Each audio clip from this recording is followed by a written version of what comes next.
বলছিলাম একটু হাইটে এলাম, একটু সুবিধা লইলাম কি কথা একটু নামেন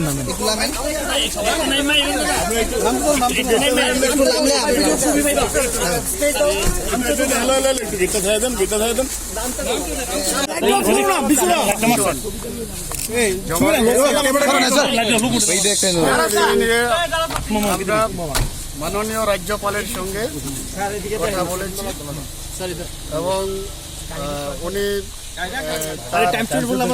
সেই তারিখ বা এক সপ্তাহ পরে ব্যবস্থা গ্রহণ করে। এখানে আমাদের 15 জন সিগনেচার দিয়েছে। শুধু আপনি শুধু রিপ্রেজেন্টেটিভ হিসাবে? হ্যাঁ, নাম কি জানেন? কি কারণে আপনারা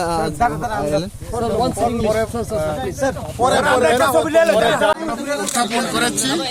ভোটাভুটি হবে তার উপর, তখন আপনারা জানবেন, আপনারা যাবেন সেখানে হাউজে যাবেন, তখন বিস্তারিত আপনারা না সেই রকম যাওয়ার জন্য আমাদের কোনো এখন সিদ্ধান্ত নেই, সিদ্ধান্ত আমরা পরে নেব।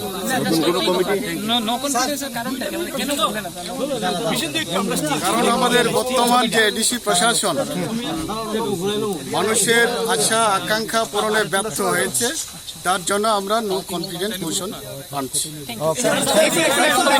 সিপিআইএম পরিচালিত যে কাউন্সিল, সেখানে মাননীয় সিএম এর বিরুদ্ধে আমাদের এডিসি সদস্য এবং ইএমদের একাংশ ক্ষুব্ধ।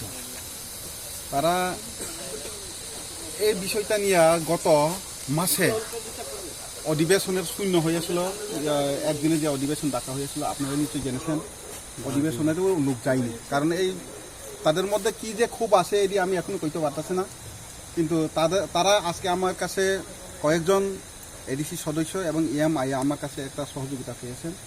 ওরা নো কনফিডেন্স মোশন অনাস্থা প্রস্তাব আনতে চায়, আমিও তাদের যাতে সহযোগিতা করি। তাই সেই হিসাবে আমি বিরোধী সদস্য হিসেবে তাকে আশ্বাস করলো যে আমার যে একটা ভোট তোমরা যদি নো কনফিডেন্স মোশন করে তাহলে আমি নিশ্চয়ই আপনাদের পক্ষে ভোট দিই। সেটাই ছিল। তো আজকে রাজ্যপালের সাথেও সেই বিষয়ে আলোচনাও হয়েছে, পরবর্তী সময় বাকিগুলো জানা যাবে।